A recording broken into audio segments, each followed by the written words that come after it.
Hello. Guys, I'm tired. Where's everybody? I'm tired tonight. There will be no shout out video tonight, guys.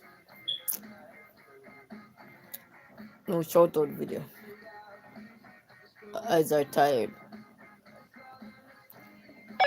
My eyes are tired, guys. So, how is everybody? How is everybody doing? Hope everybody's doing good. My eyes are tired, but I'm okay. You know what I mean? I'm okay, but just I'm tired. We have too many things to do. Too many work to do behind the scene. So I'm just happy the big one getting a break next week. But I have a lot to catch up with. You know, we're just trying to catch up with some stuff, and as I say, I'm doing research at the same time too. So I'm researching on a lot of stuff, but then the eyes still hurt, you know. So trying to catch up, and also my eyes hurt because I'm doing research. It's never easy when you're doing research. But hope everybody's doing good tonight. That band playing good. That band is playing good.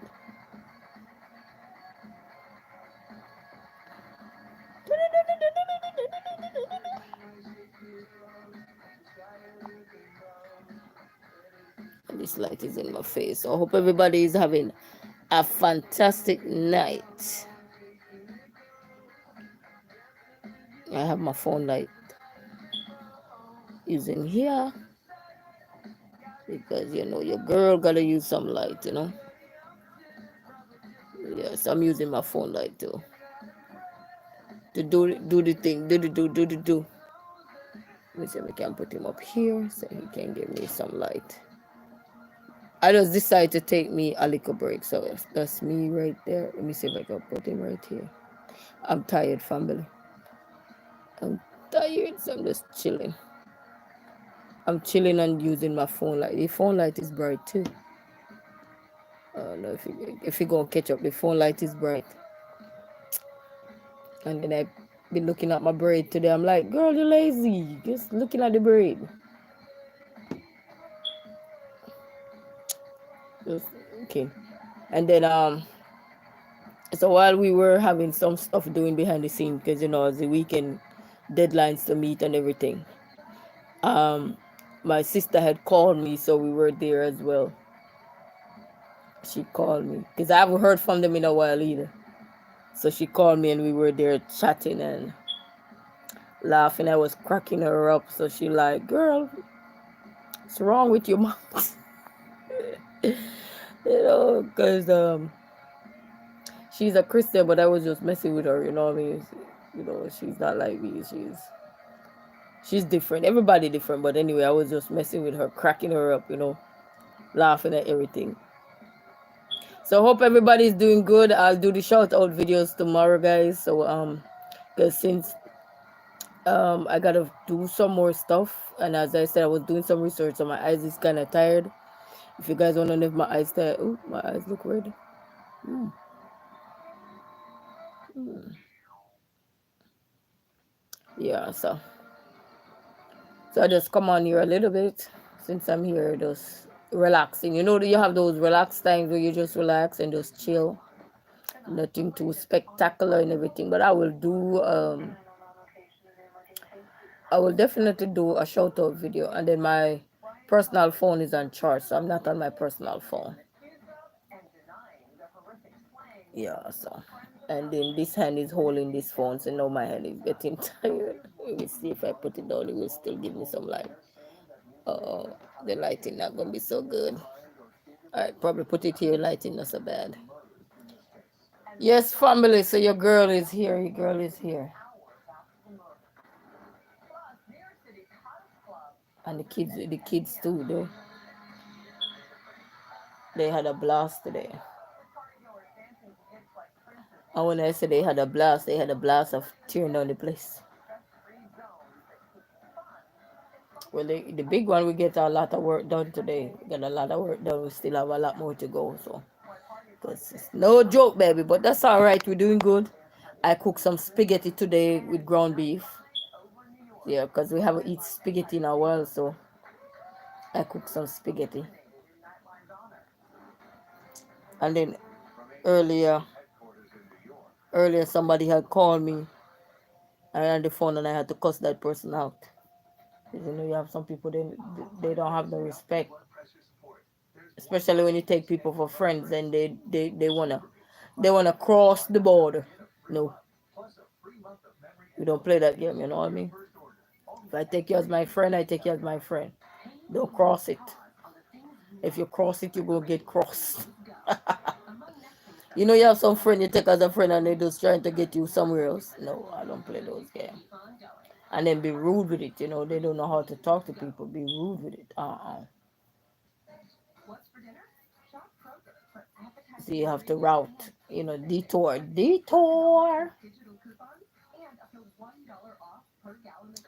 Yeah, we had a good time today. There's a lot of works, a lot of research, doing a lot of research on a lot of stuff. So getting my son to get his work done. So what I do, put him around the computer on my computer desk, not his, because he has his own.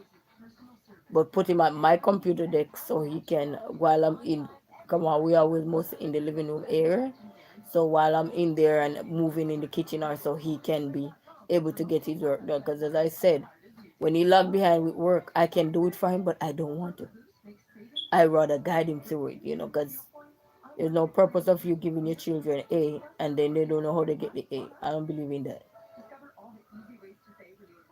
You know, I don't believe in that. Let he earn the A on his own. You know, you always guide them, you know, but you want them to understand how they arrived.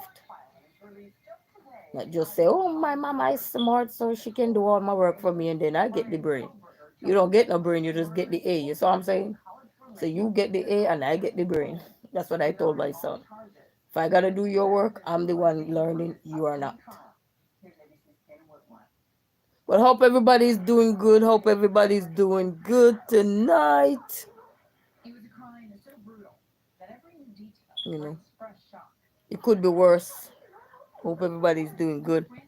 If you guys have a question for me, if you want to ask me anything, also feel free. Don't be shy. Your girl have a sharp mouth doesn't mean she gonna take your head off.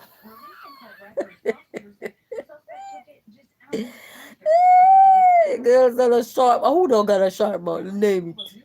Wait till somebody press on your button and you see what if you don't got a sharp mouth. Wait till somebody press your button the right way. And you see if you don't press on that brake. That brake, that gas. I might how are you? How are you? Greetings, you know. Who don't got a sharp mouth? Good night everybody. Oop, look, I have my gold teeth in my hand, my silver teeth in my hand. Look, you see those rings? I love jewelry. Ooh, I love jewelry. And after later I realized I can't wear any jewelry that is not real. If I wear them, I can't wear them for long. And I like to keep them on. I like to take them off. I like to keep them. And then I lost my earring. But I can't wear a lot of jewelry that is not. It's too much of a knock. I can't wear them. I can wear it, but not for long. Yes, I hope everybody's doing good. Your girl have a sharp mouth. She ain't gonna take your head off. Okay. She know when to use octopus. She know when to be octopus. Extra hands. Whoop, whoop, whoop. She know how to be an octopus. You know what I mean? I hope my light is not gone. A light says, since you've been gone, stop screaming. It's hours a night. Girl be screaming. Ah! So hello. It's night. It's night. It's night.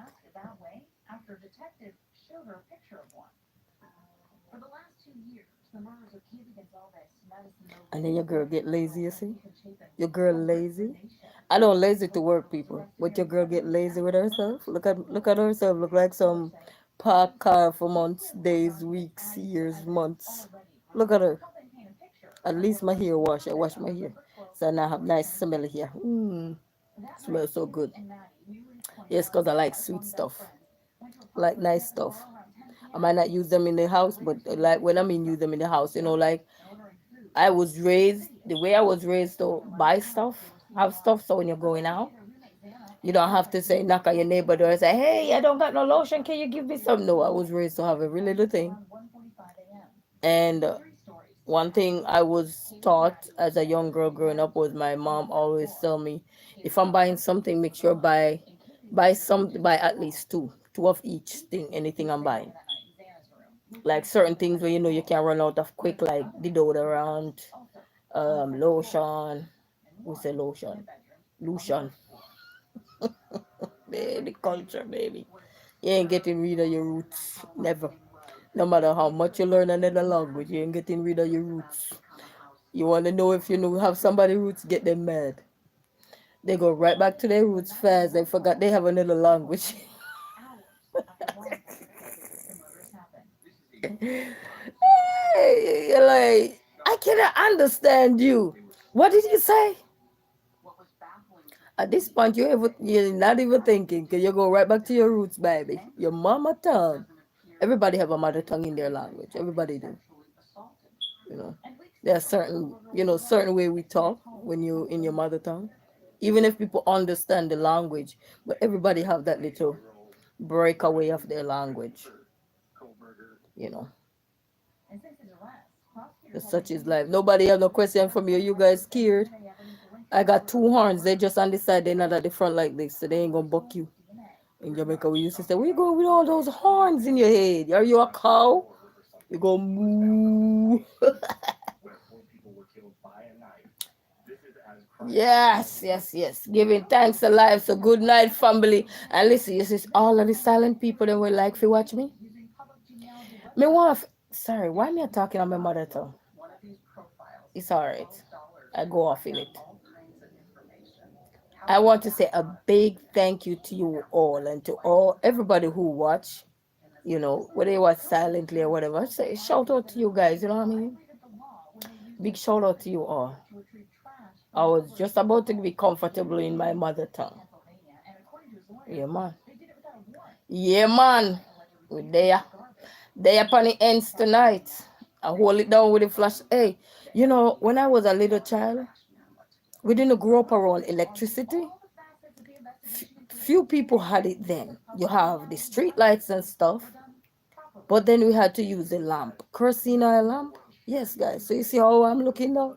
That's how kerosene oil lamp used to. We have to go close to it so you could see the schoolwork. Guys, far where I come from, nobody just thinks here just now. Look how far we I come from. So anybody know where you come from, man? Big up yourself. Big up your nice clean self. Even though you might fall in another roadblock, but big up your nice clean self. You still have your lantern. Your phone and your lantern. Your phone lantern. Big up yourself. I had to build made some lantern for some kids once. And you know what we used to build make the lantern? We get some tell the artists everywhere. All you have to do is grab some paper and grab some crayon. And how we made the lantern was get the paper, a book leaf, any piece of paper, but we get the book leaf. The book leaf you can see through it after a while, yes. So we get the book leaf and we use the crayons to color it in different colors. Just like the streaks, nice with different colors. And then afterwards we roll it. It's like you'll fold a piece of paper when you don't want to get it damaged. Fold it together, then you put a strap like a handbag on there and stuff and use different colors and hang them up. Lantern, baby. That's basic art. It was so pretty, and the kids, some of them were very much creative with the crayons and the colors they choose. Mhm. So back in the days, we didn't have no light. All we know was studying in early school, high school. It was pure kerosene lamp. Anybody know the kerosene lamp? Shout out the kerosene lamp. You know, And the candles, shout out to candles. I'm telling you. Even when natural disasters are gone, you still have candles, same ways, even though it's dangerous, but what don't dangerous? Everything dangerous in this world, you know. It's not just yesterday or today, everything. Everything you use. Because even with electricity, you can have a bad wire and tshung, same way. Cursing oil can turn over, cut the hose off for you. Can go same way. So just proceed with caution, guys. But we used to just have just like how I had the phone light now doing this, and sometimes we can't see in the book, you know, cause I get tired and everything, and we have to be writing. I'm telling you, we're coming from far enough, people. So we have to say shout out, man. But we used to make it work. Used to make it work, and then I used to have a quick memory. When I say quick memory, I used to have a memory that I just look at something and I'm good. And they say, how do you have that? Because they see how I use, because we had the lamp, so a lot of, we didn't have the electricity, so we had to do our studying more twice as hard as somebody probably who have electricity. You know, electricity was around, but not everybody was privileged to have it. You know, and stuff like that. So we were one of those privileged person there. And so forth. And then when we have phone, we have to go all the way down to I was adopted, so I had to go all the way down. Well, my mom didn't have no light either, but she have electricity now. But you just show to see how far people coming from in this world. A lot of time we come from so far in this world, and people won't even understand. You know, and that's why you have to understand. They say what don't kill you make you stronger. Those things really make you stronger, and appreciate life more. And yeah, and we had to study hard. So I had a good memory because couldn't afford. And up till now, I remember one of my teacher. I studied business in high school. They had home economics, business.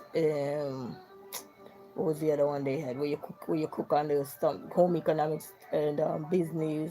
They call it your electives. You have to choose one. At the year you're gonna study for the rest of your time before you exit the school. And I choose principle of business. And I can remember I have this cute little teacher. When I say she's so little and cute, when I mean little, she wasn't little, but she was short like me, nice posture, straight face, straight nose, cute little teacher. And then her fingers were so tiny and cute. When we little kids, when you're little kids, sometimes you're looking at older folks and you see them and say, oh my God, wow. You just have those wow factor and everything. And I remember her used to say that every single word, this is her word, that's not mine. Every single word, because at this time now we in grade 10 going to grade 11, she said, every single word that's dropped out of my mouth is very important. Why she was saying that she was encouraging us to take our work serious, because business is something that at the time, when you're just introduced to certain things and you weren't exposed to those things, it can be a challenge. Any subject you're doing, anything. I always remember those words. And then my social study teacher, she used to say, she remember we were doing a part in social study. What was it? It was talking about something. I don't remember exactly what it was talking about. But then she asked us, what would we like to be when we grow up? And guys, I don't share half my story with you, but I'm gonna give you a little I'm gonna say something. It might not be as clear as I need to be, but this was something I achieved. She said, what do you wanna be when you grow up? And stuff. Talking about family and stuff. I think family, we were on the topic family, yeah. And everybody have to stand up and talk. And I said, I want to go to college, and then after going to college, get married. Because then you'd have a qualification. So even if you get married, have children or anything, you can fall back on your qualification or anything and stuff. And we were having a whole blown conversation about stuff. And men who wear their pants past their AZ, they were having conversation about them and asked if you would date somebody with their pants down at the rear rim. if you would take them home and stuff like that. Just classroom discussion we're having and everything. And my first goal, I fulfilled, and that was from in high school. Told myself I'll never have kids until I have a college degree. And I don't know why I'm saying this, but I'm just saying that if you're out there and you need to achieve something in life, it doesn't have to be a college degree. It doesn't have to be a university degree. Don't have to be that. But I just say that because I went and got mine, right? That was a goal and I accomplished that.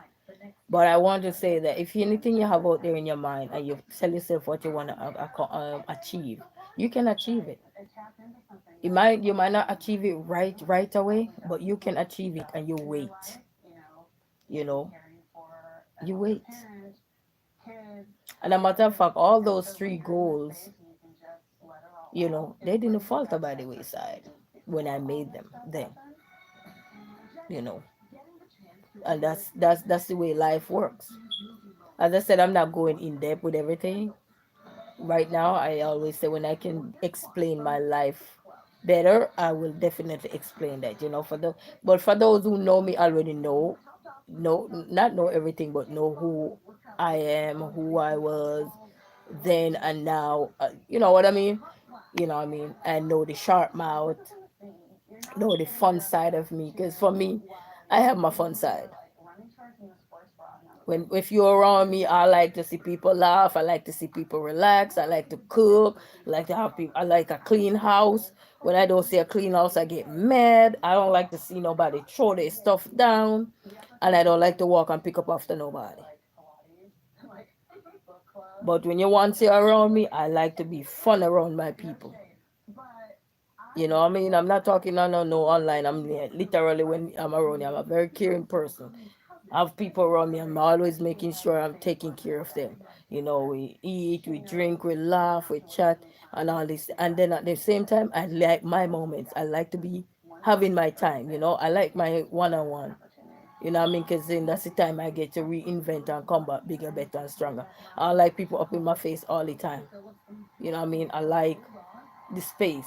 And that's one good thing with YouTube. You have your space. You get up my space. Nobody in your space. Look around.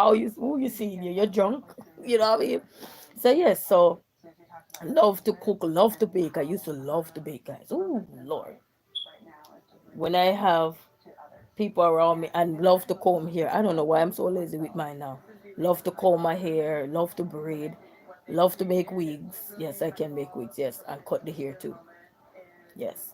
So I learned to do so many things. I even learned how to make mats, rugs, books, jewelry. I went to a class. I went to a school. I went to a camp and learned how to make jewelry. Yes, I even know how to make the Jamaica flag ring. I still have the idea in my head because I used to make them. I got some bead here, but they're not the Jamaica color beads. I could make some for some people or so forth. WNC, how are you? Greetings. How are you? Greetings. So there are several things I can do, family. So how are you doing? How you doing? Several things I know how to do. I may look like I'm a handicap. I'm not. I'm very good with my hands and very good at cussing people out. Since I'm older though, when I was if you meet anybody who know me, if you meet me before I have children, all you would see is the fun side of me, the silly, crazy side of me in terms of like to make people around me laugh, like to make just fun. I like, why you so serious? What happened to you? What accident did you meet into, just to make people laugh and stuff like that? That was me. WAC, right? Said, good, good, yes, good, good. But then, after you had children, then it's like, uh, after having children, and sometimes in the way you plan your life, it don't work that way. You know what I mean? Your lantern and the lantern where you see after is not the same. The imaginary lantern, you got the imaginary future, but reality is not the same. You know what I mean? So all those things can play a role in terms of how you can see yourself in as opposed to then. And for anybody out there, you always say, I used to have this cousin or I had this sister, and I don't know what get into her, or I don't know what get into this man or this. life changed, baby. You know, life changed. It's like 3 people and 5 legs. That's all right. We still manners of our respect. We ain't worried about nothing. Giving God thanks, at least they're here. You know what I mean? That's the greatest part of life. Is to say when you open your door, somebody is there to walk with you. That's the greatest part of life. And once they're walking with you, you walk with them too. You know what I mean? So yes, I so some things really change people. But before I have children, anybody know me, then you just see the fun side. And then the fun side of me, the loving side, because even before I migrate to America, I used to work on the work and travel program, and then I ship barrels, containers, and stuff like that home because my brother, I have a brother. Yeah, I got two brother families. So if you're wondering, I got two brothers. They're younger than me though.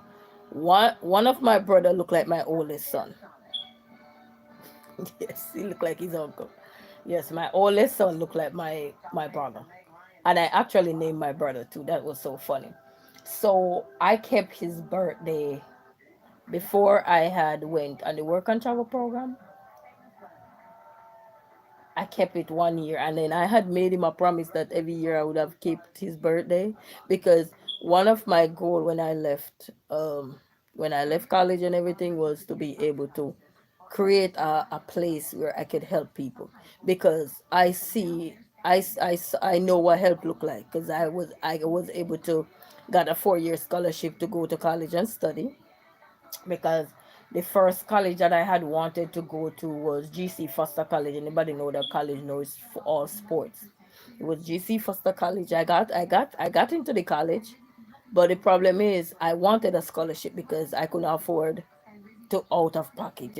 I had an aunt in England. She would have helped me, but she was already up in age and stuff, so she wouldn't be able to help much. You know what I mean? But she was doing what she could do, and I didn't want to stress my family out either. So when I made the decision that I want to go to college, I've always wanted to go to college as a kid. You always speak what you want. I've always wanted to be a teacher as a kid because I used to teach in the class and everything from a child. Yeah, you have good teacher out there who step back and give the board and let you teach it as long as you understand. So teach your class.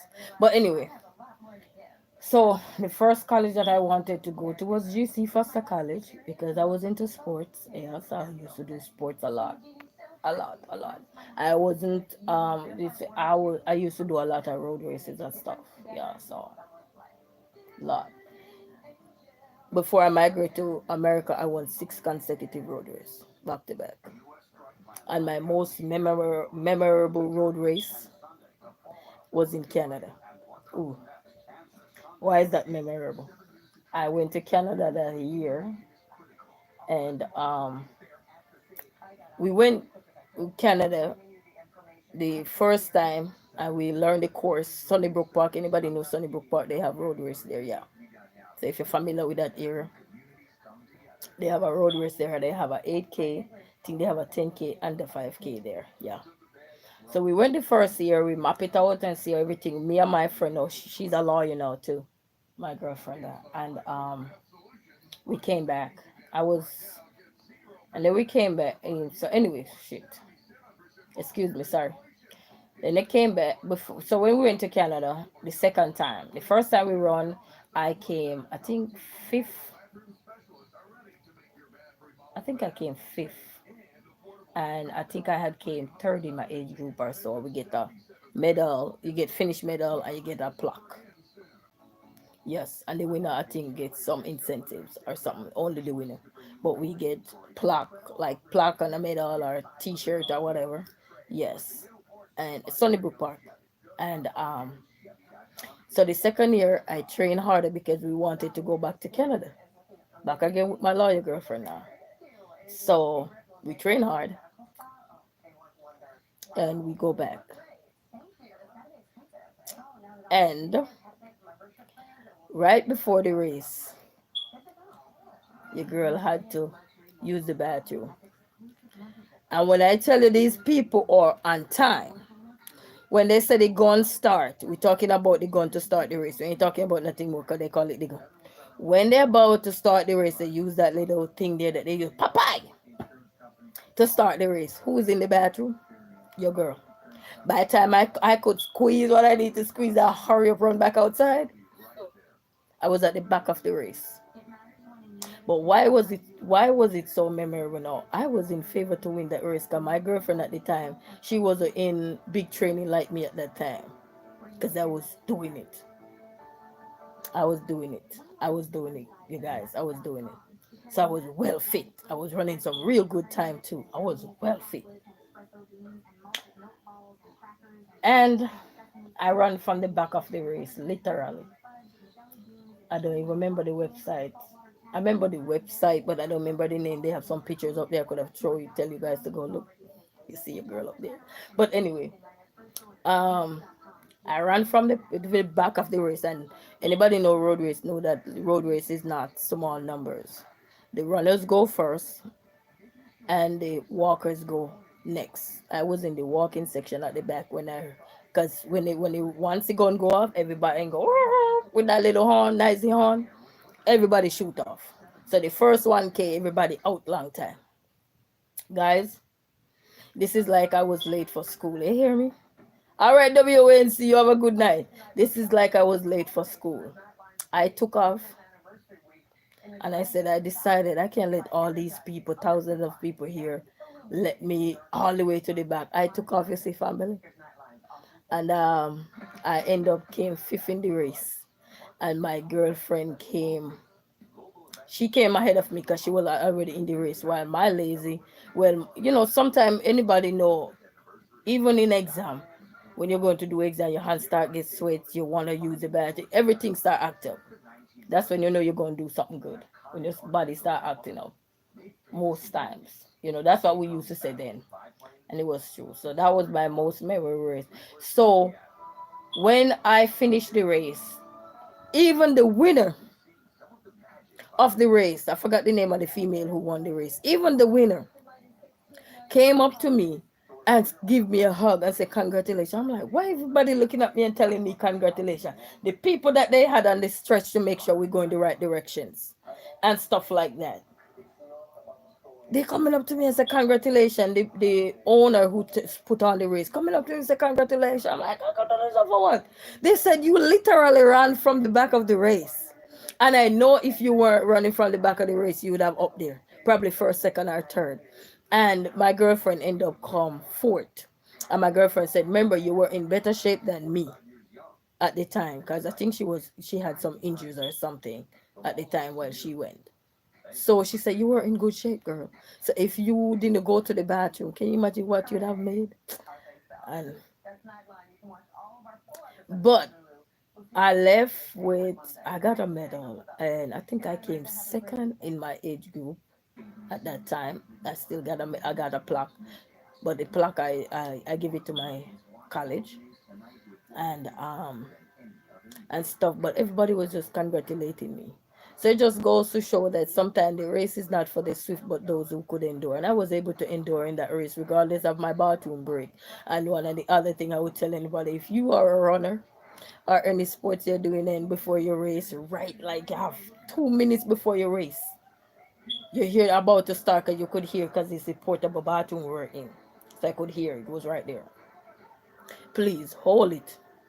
Hold it down until you come back. Because it will eventually go away. Please don't do like what I did, because that cost me. And I was really in a good position. And it cost me that day. But anyway, I passed everybody. Everybody was saying, they thought I was probably the ambulance guys. I was blazing past the walkers, the runners who were at the back. I was just running past everybody like I get an extra boost. So that was my extra boost. And I end up came fifth. And then my girlfriend was saying that the other girl that was ahead of her, but she was injured too. She said the girl that was ahead of her, if I was up front, she know I would have probably either win the race, come second or third. And my time was good, but it just goes to show that year, which year was that? Because maybe a lot of people who are listening, if you're from Canada and you were at Sunnybrook Park, you would know. You would say, "Oh, I know this girl. I know this girl." What was the name of the race? I don't even remember the name of the race. But just the moral of the story is, please don't stop to go use the bathroom, doing it at 2 seconds. Not a good result. No. Well, mine was good because, but I wanted, my goal when I went there was to win the race because I went before and I saw how it was. So my goal now was to come up in the top three. You know, my goal wasn't to run all the way from the back, but that taught me something that although the race has gone doesn't mean you can't catch up. So for anybody out there, doesn't mean because you see somebody ahead of you doesn't mean you can't catch them up. All you need is extra boost. Find extra boost so you can keep going. And I was just passing people and that day everybody was saying, "Wow, you're quick." Everybody was talking in the race, people who set on the race and everything. They said, "Wow, you are quick." They say, "Ain't you the girl that start literally from the back of the race?" And family, if you don't believe me, oh God, I wish I know remember the name of the site that they have the photos from. They have it when I start literally from the back of the race and they snap me. I don't know, these people are good with cameras. They literally got pictures of me in the middle of the race, here, there, when I came in fifth, everything. Because listen, these people are professional when they put on road races. I said they don't play those games. They catch you quick. I don't know how they can spot people. And then you have the bikers, you have polices, you have everybody out there. I'm telling you, man. Doesn't mean you can't catch anybody else. So don't worry. That's why you say humble, stay where you need to stay. In the right time, you will sprint. You will sprint past. You will get your lane, and you will find a drive, and you will keep driving, and you'll be surprised. You will pass people along the way. So please, just humble yourself. Humble ourselves. Humble ourselves. We can achieve. That was my most memorable race. I run plenty of race that was most memorable. I remember, I think I was running as a kid. I was listening to Veronica Campbell other day too. That's a Jamaican sprinter there. And she was saying when she was younger, she used to run barefoot too. I remember one of my races I run as a kid representing my high school, no longer in existence now. They changed the name. And I was running, and at the time we had on a spikes. I borrowed the spikes. We used to exchange. Oh Lord, I don't know. We don't have no rotten foot. We used to, you have maybe two, three spikes, and everybody who the spikes can fit. As soon as you finish run, they have to quickly take it off so the next person could get it because you're going out. One coming in, one going out, quick and fast. So I get the spikes, I have it on my foot, and I'm running a 800. I was running a 800 in high school, and I think I was a Western Milo Relay. Yeah, Western Milo Relay 1 year in Jamaica. That shoes fell off my foot on the track. So I'm running around the track with one foot. Man, and I kept going, and everybody cheering, "Go, go, go, go." You look at high school, they go, go, go, go. One for the shoes. What? If it's no, probably I would stop, feel so embarrassed, you know what I mean? But when you're little, you don't know, you just don't know, you're just having fun, you know? But what would I tell my younger self? What I know about sports now, what would I tell my younger self? I would have tell my younger self that she should have take running more serious. Take it more serious, because I was just one of those jokey kids. I was something else. But I mean something else. I didn't take up till this day. I don't take nothing more serious. Somebody probably say your head big like something, and I'm looking back at you telling me my head is big, and I just look, I bust out laughing because I'm saying, wow. In Jamaica, anybody know? You would say, it take two to make one, and look at you.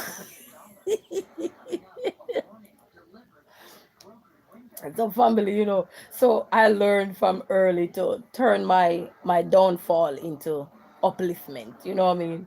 All the things, I remember there was this there was this girl. I ain't gonna tell you what the pet name she gave me. I ain't telling you that name. Uh, the name was cute though when we go to school. When you're little and you're going to school and people give you a name or something. It was so fun or whatever.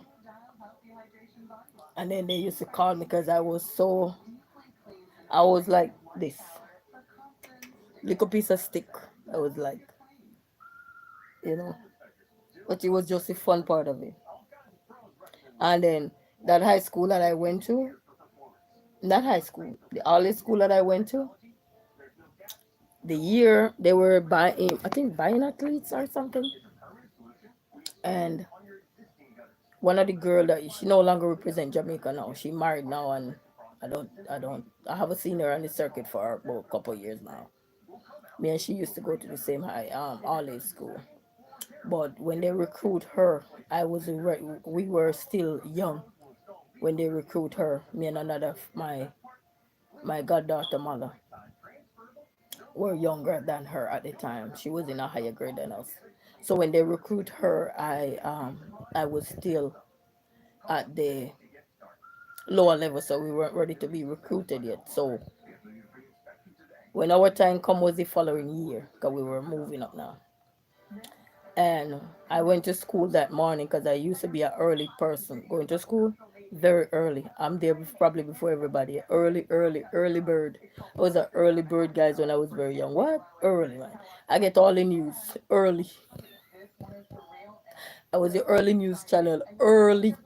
The entire internet was, I don't know where internet was. Internet probably hidden. I don't know where it wasn't frequent. But anyway, so when I went to school that morning, we heard we have a track meet. I said, what? So I normally wait on my friend, which is my goddaughter mother. I normally wait on her in the morning time because they have to pass where I live to go home. And then I wait on her in the morning and they would come up on top of a hill because we live kind of down like. And they would be up on top of the hill and they would call, ooh. This is how we call people back then. Ooh. Anybody know that? Ooh. So they know it's you. Ooh. That's what we call people. Yes. And your friend know who is it, because, not everybody called people can do that. And we go, oh! So that's how we call people back in the days, and they know what's up. They know what time is it. So that's how we call you back in the days. And we tell you you're ready. Oh, oh. So we keep calling you, oh, oh. Yeah, so we make that kind of sound to call you. And so forth. Even when the lady's son used to come for his food and he up by the road, same way he called us to, oh. Yeah, so that's how we used to call people back in the days. From they already know how we call them. So when they hear that sound, they know if you're late, you already know you're late because once you hear that sound, you know you're late. You need to hurry up. And if I'm too early, I used to walk past where I live instead of go the other direction. Past where I live to go with my friends or so. With just two friends at the time, yeah. When we going to all age school, yeah, it was two. Wait on them. I can't remember if there was another one. Yeah, there was another one, but she lived around the other side. So she walked the other side. And so this particular morning, it happened that I went to school very early. Then I heard they said, who was the coach at the time at the school? I don't remember. I had no clue. It was a high school. It was all age. They said, we having a track meet. I said, okay. They said, I know you quick. Go back home and go call your girlfriend so she can come because we need to go to this track meet. Guys, you know how far I had to go? But this girl was blazing. Can you imagine if somebody had found me then? This raggedy girl would even be here. I would be looking at you on your TV screen like, oh, you wouldn't even know me. Oh. But anyways, life happens sometimes. So I had to, if I should calculate the miles, I probably did probably about, it would have been less than on a 5K. Probably about, because a 5K is 3.1 miles. Yes, a 5K road race is 3.1 miles. A 10K is I think what wait. A 5K, I think, yeah. And then a 10K is 6.1? I think you can research what's a 10K, what's the mileage for a 10K road race and what's the mileage for a 5K road race, and you will see the mileage. But I know it wasn't a full 5K I was doing to head back home. So anyway, I called them and we run back. Literally run back to school in our uniform. Guys, I was quick. I was quick. I was a turnover. Whoop, whoop, whoop, whoop, quick and fast. By the time we get back to school, they said, how did you get back this fast? How did you get back this fast? But these in these days now, I was telling you, sports wasn't as nurturing as how you see it now, where people really see the talent and really say, "Listen, I'm gonna push you." You know what I mean? It wasn't like that. So anyway,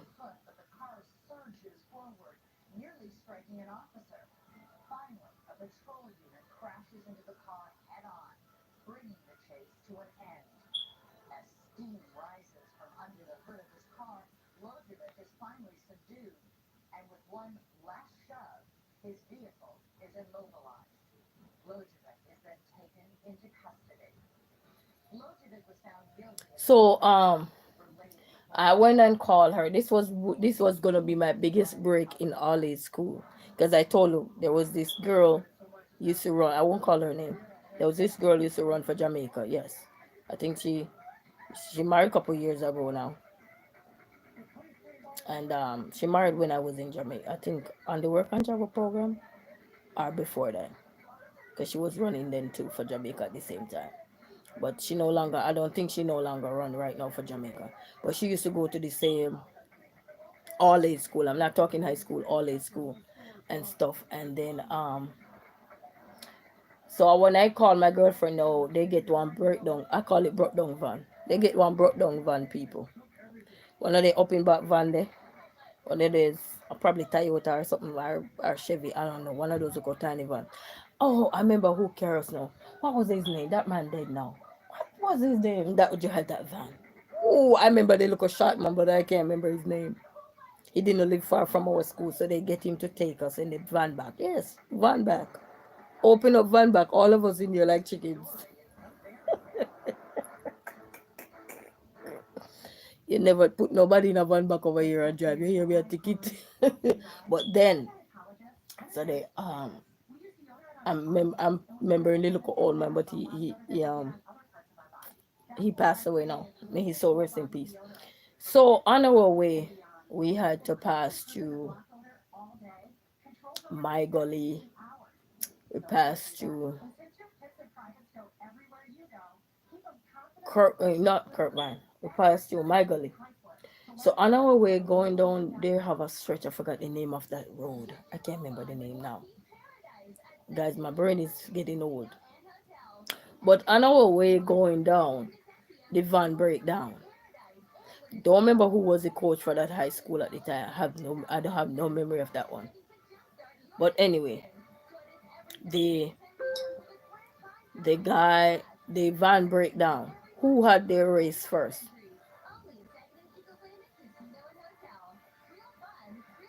So by time, what happened to the van? I think he had a tire problem or whatever. So we were heading to Kirkvine. Anybody know Kirkvine in Manchester? You will know where I'm talking. So we were heading to Kirkvine at the time, and the van break down in my gully side. Some stretch. I forgot the name of that stretch where they call it there. It's like he had more bush from both sides of the street, but a house was over somewhere there, but I forgot the name of that place. Ugh. I don't remember where they call that part. It's I would be specific to that location. Picture on the location, that's it. I can help you.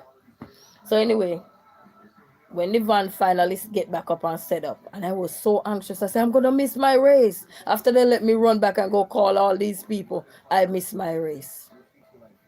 The race that they put me in was, I think it was 3,000 at the time or 1,500 or 800. I don't remember which one of them, but it was one of those races. Guys, when we finally made it to Kirkvine, I don't even remember which year was that. Shame on me. But anyway, when we finally made it to Kirkvine that year, guys, and they go ahead and try to get me in the race to go run. The race already on the track that I was supposed to run in. So that's how comes I didn't get my breakthrough right there. The race was on the track. If Ivan didn't break down, I would be right in it. Was I disappointed?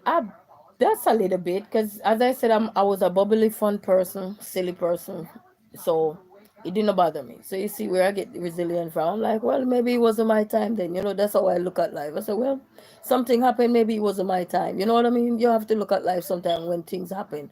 So maybe it wasn't my time then or anything.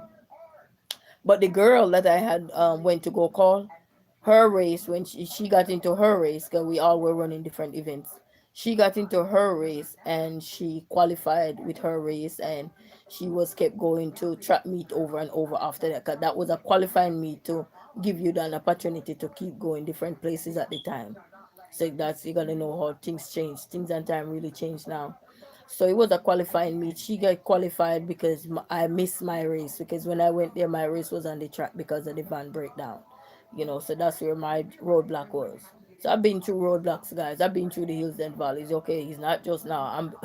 I've been driving through them, and I'm gonna continue drive through them. And I want everybody out here to continue drive through these roadblocks. Step over what you can step over and keep going. You understand? You will get through it one day. You gotta take the baton that God give you and run with it. When he stop you, it's okay. Let him stop you. It's best for him to stop you than somebody stop you. So anyway, my girlfriend kept going, was going at the time, and then after she was going, I wanna feel get up my hands and hurt. After she kept going, um, I don't know what happened, but somewhere down the line, she went to this when she supposed to go to another track meet. Her name was on the paper. Her name couldn't, and she was already on top. She was doing good. Cause me and she, we were just knocking head first second, interchangeable, depending on the event. Yes, we were the champ then. So, cause she was in the process of getting recruit now to be on the big circuit now. Last place they took her to go compete. Mind you, I dropped out early because of the van and missed the race. The race was on the track, so I was just looking on like a bypass. They couldn't find her name on the paper. Her name was nowhere to be found after she won her event and everything. So she lost out on hers along the way too. So she never ended up excel to the next level. So when we got to high school, she left and go to high school before me because she was one grade up ahead of me too. So she left and went to high school. She went to high school and they said, "Girl, you ain't gonna continue pursuing your career." She was tall too. Could run. So girl, you ain't gonna continue pursue your career. And she said, "No, not with what happened. I don't know. Discouragement. And as I said, some people get discouraged when you see the challenge, but please don't get discouraged. Because that's what the enemy want you to be discouraged so they can take full control. They ain't gonna win unless you let them win. You know what I mean? Fight. Believe, stand up and believe. But then not again, we so young, but I don't know where I get. I don't know if it's because I was raised with an elderly person. I kind of have this level of maturity to with my in terms of my mind. I was a tiny little thing, but I will have that level of maturity because I always love to reason with my adopted mom. Always reasoning with her. Sometimes it was just me and her there reasoning and stuff. Her granddaughter sometimes not home with us there reasoning like two little old ladies, you know what I mean? So I'm old from early. Nothing wrong with that, people. So it happened now after she left went to high school. Then the following year I went to high school and I passed at that school because that's the school I wanted to go. Then I passed at that school. And then when I go there now, I joined the track team at the high school. A matter of fact, I didn't even join the track team. I had some friends. A matter of fact, one of them is big person in the army over here now too, by the way. One of the person I went to school with, yes, big person up in the army right here in America.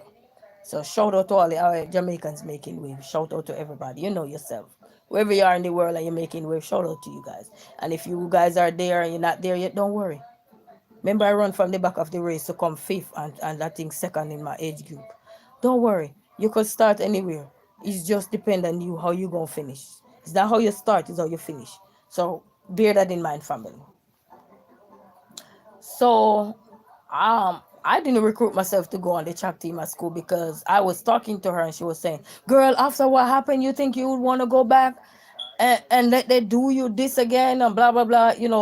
Frustration. And then at one point and that's why you gotta have a mind for yourself, family.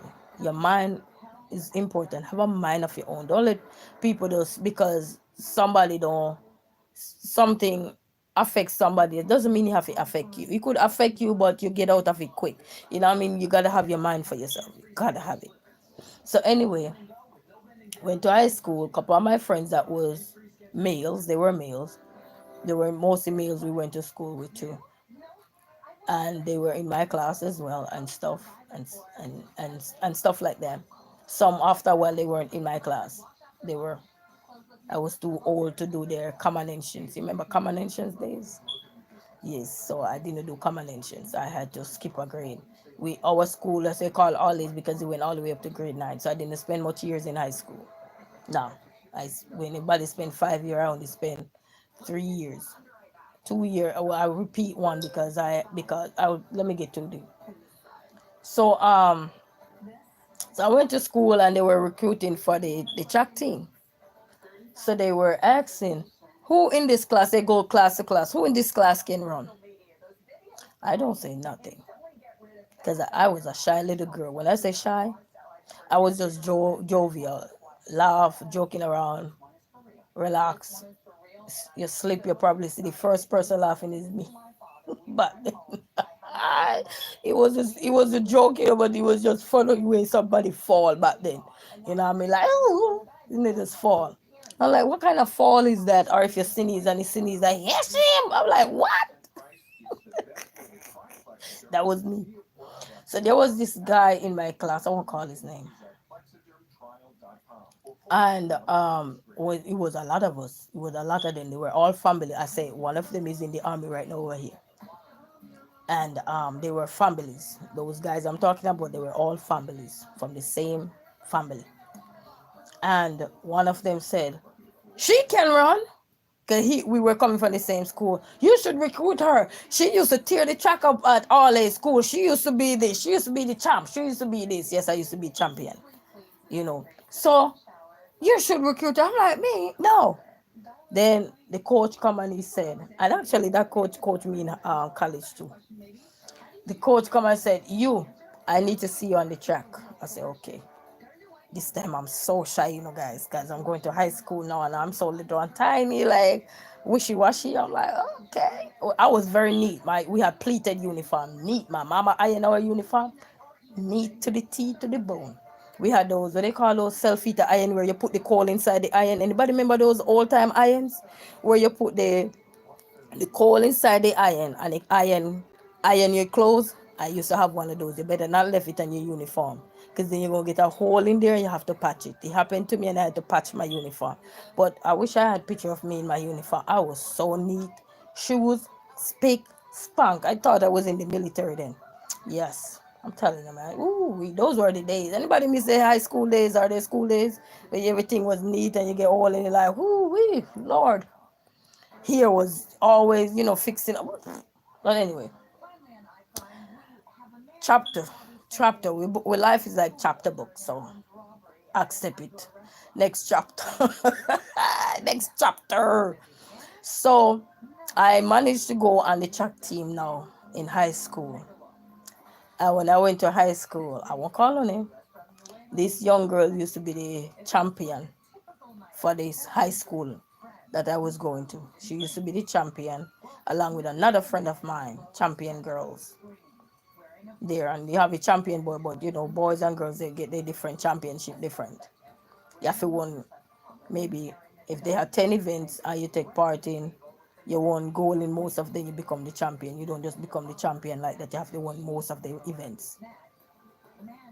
Right? You have to get gold in them. So anyway, when I went to the school that year or so, they had a cross country. Anybody know cross country? No. Yes, that was your thing. You run on the road barefoot. Oh Lord, I don't even know how my foot them don't look like. Oh, I'm telling you, thank you, Lord, for direction. I'm telling you. So anyway, we had the cross country, and I think I won the cross country that year, and I was unexpected because nobody thought I was gonna win. You always have some underdogs somewhere, and that's why underdogs stay underdogs and just stay in your lane, stay in your race, humble yourself, keep going, keep working hard, keep pushing. Don't worry about because somebody hated you. Remember, I run from the back of the line.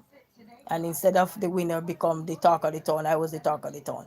So just remember, Know your place in life. Know where you stand in life. You don't have to look at anybody and wash them down, judge them or anything. You know what I mean? Now I have a big old hole ring. You would say, oh, she talk about running, but she don't look like she can run. Test me, see what happen.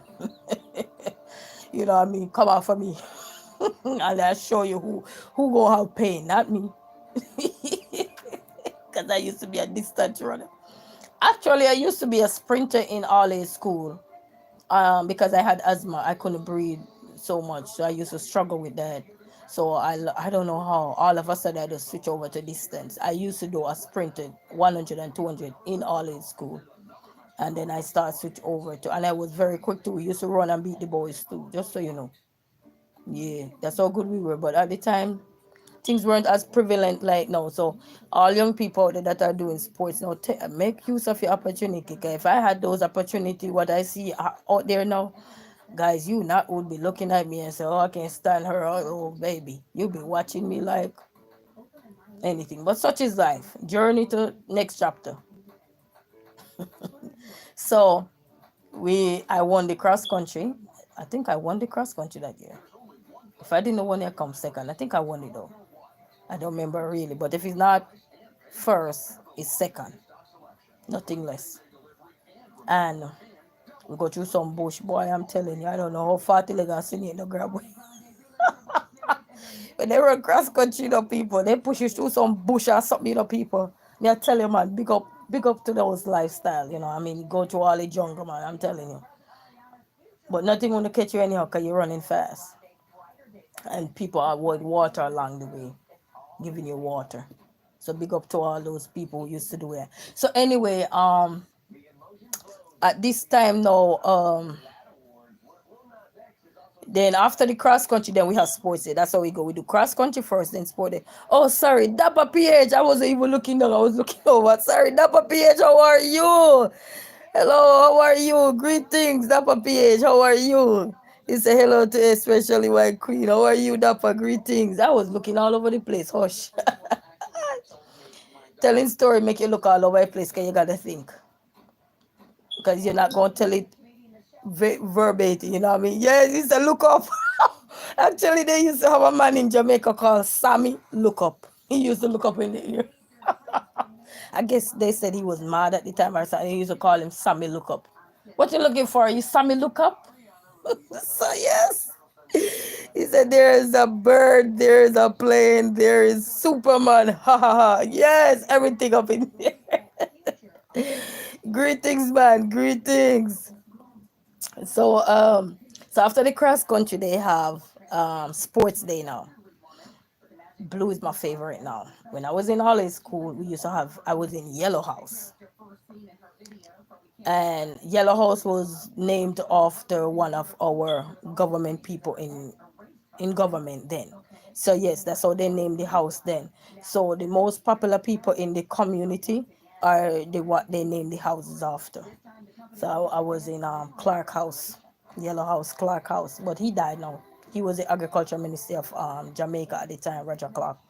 May his soul rest in peace. So we were in Clark House. So you see, I used to tear down the Orange Walk because we used to live close to his Orange Walk, and used to tear down. Yum yum, free of charge. If this now we go to jail, stealing people orange.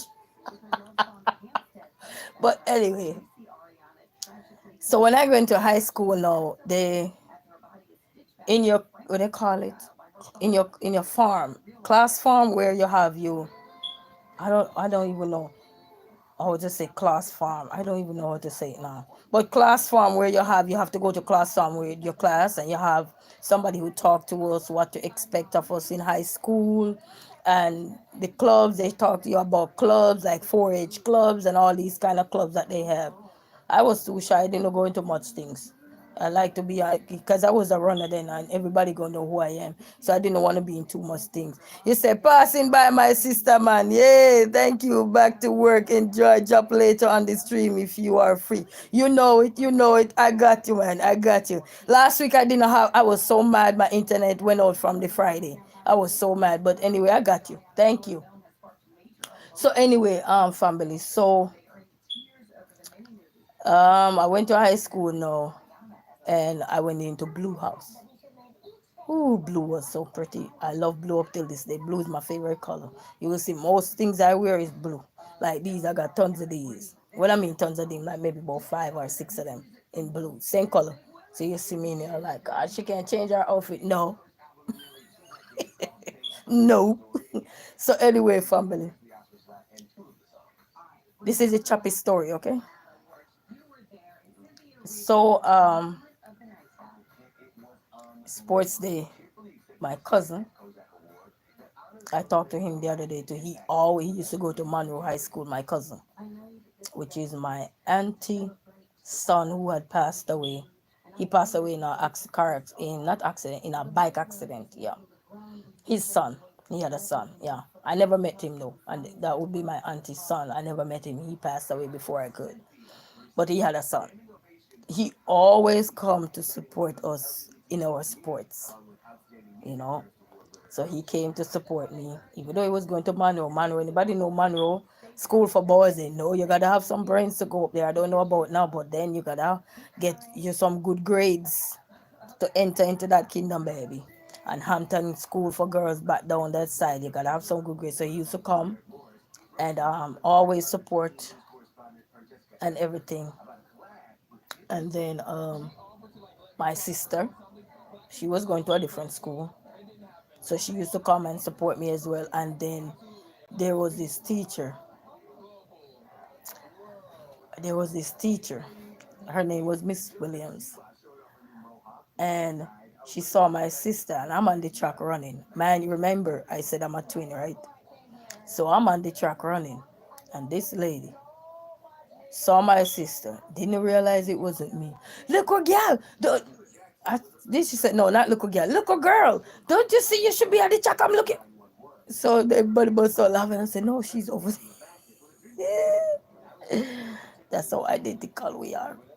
So yes, I'm telling you. So then I go to high school, and everybody that was a champion girl within that time frame, I go right over and I take everything out, clean out everything, take over, and become the champion girl. And I think I become the champion girl until I left that school. Yep.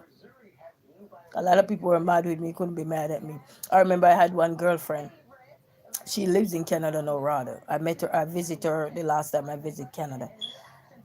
And she had a cousin writing her, because when we had sports, your name is over the microphone and people can hear you, people calling your name and stuff like that. So she had this cousin write me a letter trying to talk to me and everything. When I tell you, you gotta have sharp mouth when you do sports, because sometimes you do sports and once you become an icon somewhere, even if it's just an icon within where you live or anything, icon is just icon. Somebody looking at you, looking up to you, or whatever, you become an icon. You don't have to say quote unquote a big icon to become an icon. Icon is icon, like an icon button, you know. And I'm like, what? So many people want to be your friend.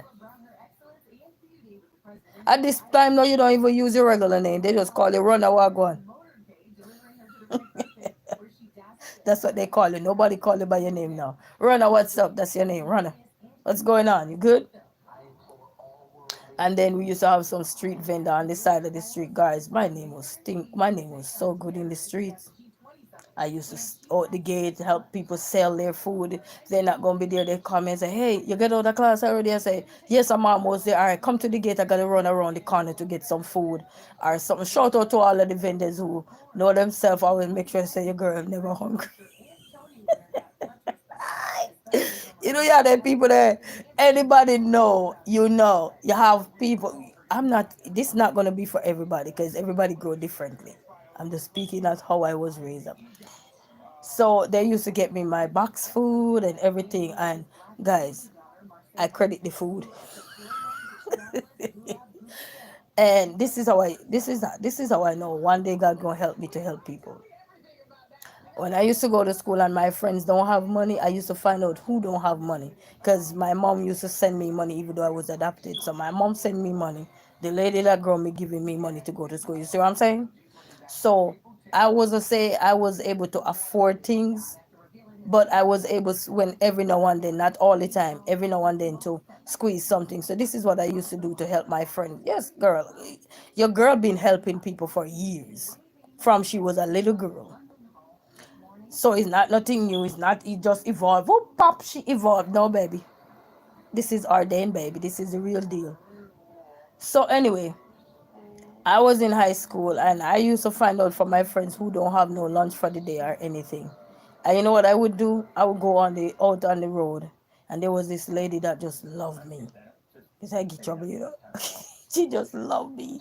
But I mean get trouble. Always making people laugh, joking around or something. Or they say, "Why you come to school late?" I say, "I'm the principal." Just mess with people. I just keep going, you know. And I used to go trust the food. Come, I know every Monday my mom would send up money with another girl that's in my class to give to me. You know. Uh-huh.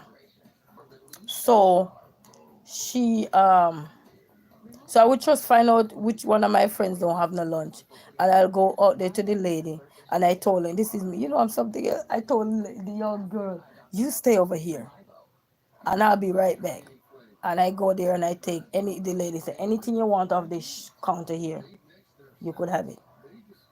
Cause you know, once I tell you I'm gonna pay you Monday, I'm gonna pay you Monday. I don't play with money.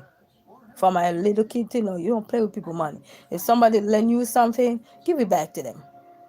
Whether they want it or not, let them tell you no, you could have it. Give it back. Remember when you were hungry and thirsty? Give it back.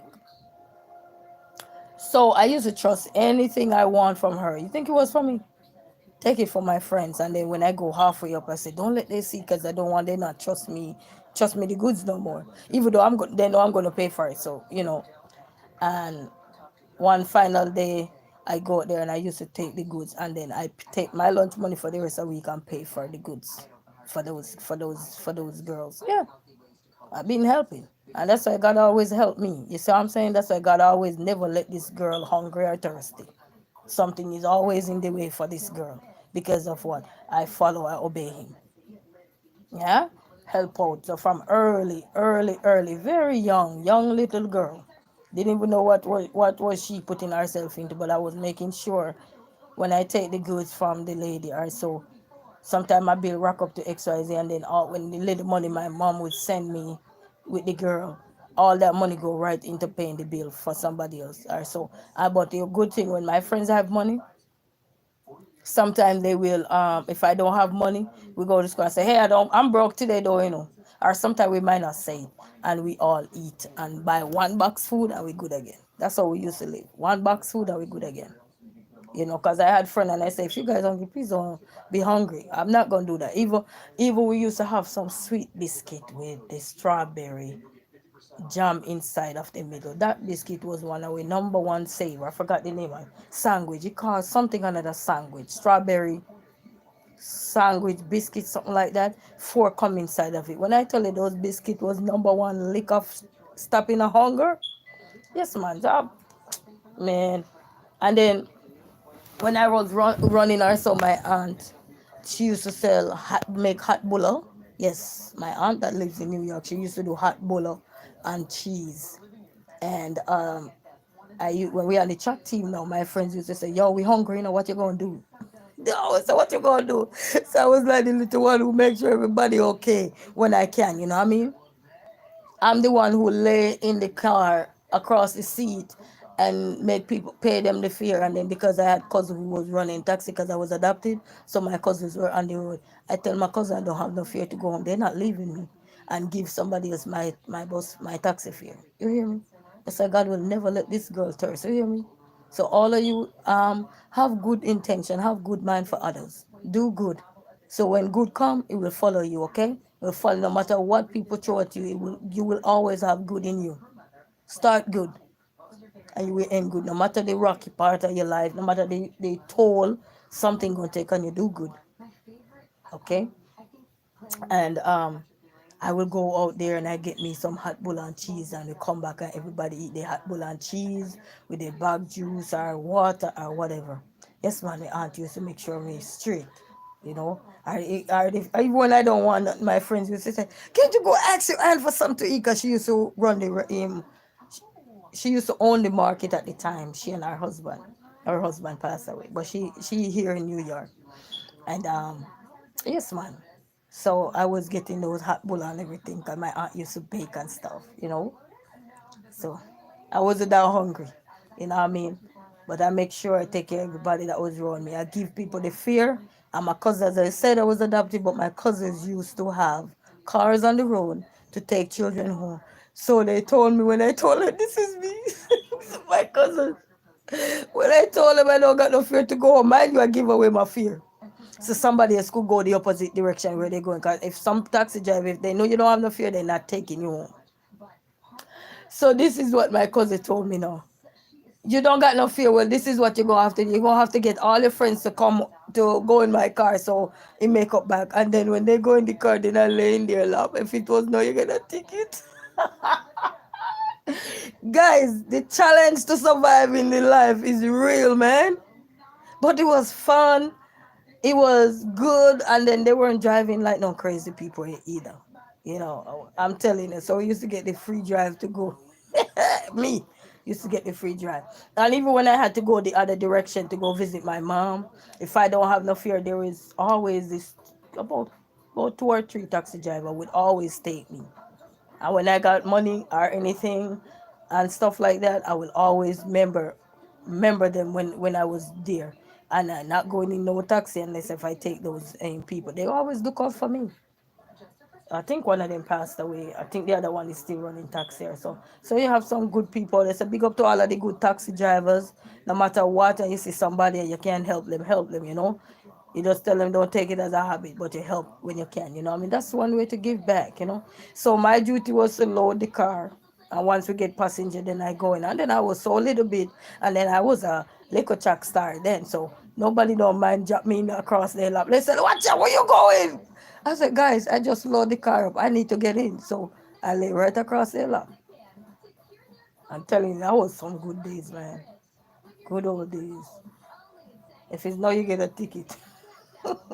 Just look back at how you grew up if you have experience in a certain thing and look and see how far we have really come in this world. We come a long way, people, where we have lights now, light everywhere. You have all kind of thing, boop boop beep beep.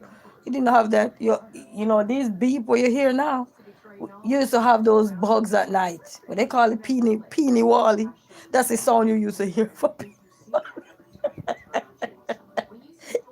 Man, I'm telling you, we really come a long way in this world, family. So when I say come a long way, we come a long way. But life is all about, they say what don't harm you, make you stronger. It should make you stronger, you know, because it's a sign that we can elevate. It's a sign that transition should not have to be that, okay, you have to knock somebody down to transition and uplift yourself. And then even after I graduated from high school, I went and go spend time.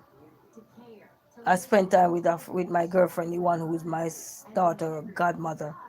I spent time with her in Mandeville, so that's where I was residing and everything. And we were in the other side of Manchester, but we come up in the big city now, big city, calm city at that time. Nice, cool, calm, and collective. I don't know about now, but then.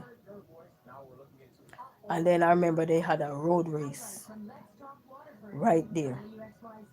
And I used to look down and I said, what are they having right here?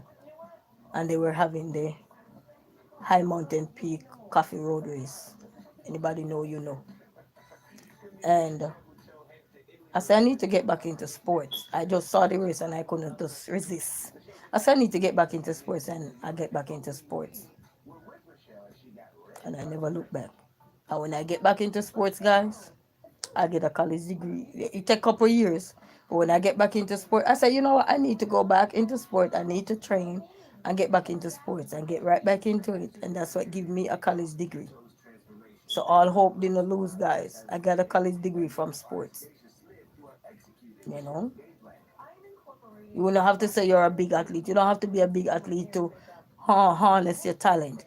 Keep staying in your lane, humble yourself. Keep doing what you're doing, staying in your lane. Be humble, be present, be consistent, work hard. Not just work hard in tracks, but also work hard in your book. Academic was very important. You have to get a certain grade to even go to boys and girls champs. Yeah, yes, you had to have a certain grade in order to go to boys and girls champs. You know, so just so you know, so even though you see those athletes at boys and girls champs, they have to have a certain grade. I don't know about now, but I know then I can speak because I've been to boys and girls champs. Yes, I've been there. And actually, one of my most memorable races at boys and girls champs, I can't remember which year that was though. I was in high school, and our school made the team to go to boys and girls champs. At the time, as I said, my school is no longer in existence. They changed the name. The school is still there, but they changed the name. So I went to boys and girls champs, and as I say, you have to have grade to go there. So we qualified to go to boys and girls champs, and when I qualify in three events: the relay, I think the 4x400 relay, yeah, the 4x400 relay, I think the 4x100 too, and the 800, the 1500, and the 3000. Yes, those events. And I didn't perform well in the distance because then you're meeting all of the guns up there now. Hello, you're meeting all of the fires out there now. And we coming from a little school, barely anybody recognize, and stuff. And didn't really take. We train, but not as really. If like what I know now about sports, if I could tell my younger self to say be serious, I would have told my younger self that take it serious. I did take it serious, but not too serious. You know what I mean? Buckle down, second down. I was very good at academics and everything, so that wasn't the problem. But buckle down, second down, or whatever. I would tell my young self that because you see, with sports taking so many people around the world now. So if I could tell my young self that, I would. And then, support system is very good too, and you have good support system around you. But anyway, so I went to boys and girls champs that year. I didn't perform good in my events.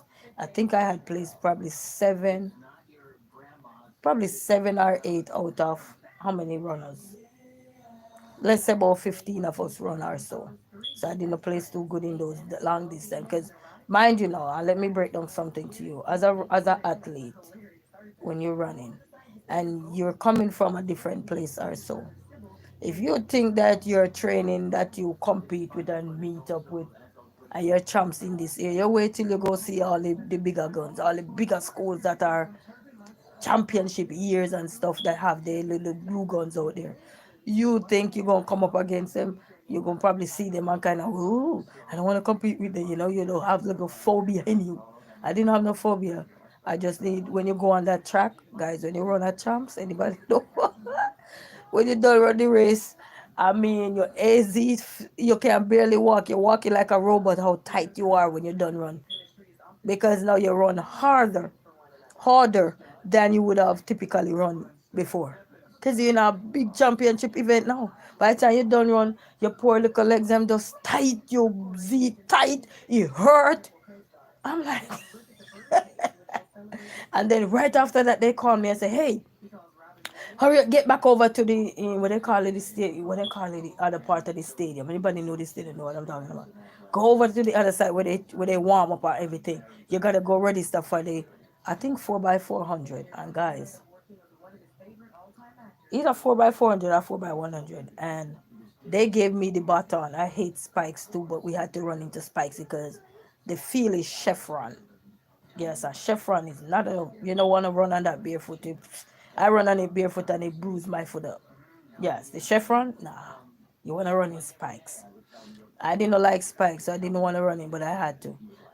So after I finished just run that big old long irritating in 3000. I think it was 3000 at the time. Yeah, 3000 meters, 7.5 times around the track. Yes, 7.5 times around the track in running. Yes, at that big track meet, 400-meter track. That's a big track. You hear me? So anyway, didn't do so good, but I still did. I think my time wasn't bad either at the time, but I didn't know like win first, second, or third because we coming from little school, you know what I mean? But it was good to represent. And you're on TV and all these things, people looking at you, look out time, going around the track looking like slow. When you're watching track and you see the track slow, but there's not slow people because when you get off that track, you lock up. You lock up. You need more training. You lock up. You're tied up. So anyway, so they give me the 400. I think it was 400 or 4 by 100 meter to run. After somebody start the race because I was too tired. I forgot who would start the race. Who would I say start the race? I'm wondering if it's my other girlfriend start the race. I remember who started the race. Actually, I got her number back recently. The person who we run that race with that year too. I got her number back. I talked to her through my mom recently and got her number back. So shout out to you, girl. I don't know if you're on here, but shout out to you. So the person gave me the baton, and guys, when I tell you, everybody was saying you run the. They said if you had run your race like how you run the relay, you'd have won your race. You could run a 7 lap like a 400 meter. Guys, I took that 400 meter. Cause remember we have the endurance now, so we were working on speed, and I took off. I don't believe my foot was on the ground. Because champs get hot now, people. Because yeah, come down to relay. Anybody know champs?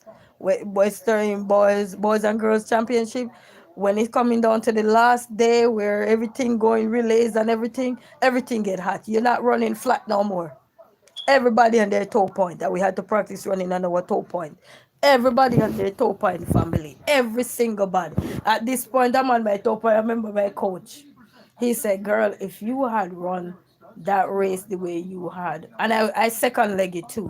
And then after I second leg it, the rest of people mess it up. So they said, I wish they had switched it around and put me on the last leg. So I would have done something. Because the way I took off and give that girl the baton, I think I was in a first position or second position in giving over the baton. And then they faltered on the wayside. But that was it. But I won the best leg. I had the best leg that year running. It was so good. I was not flat footed at this point. I was literally on my toe.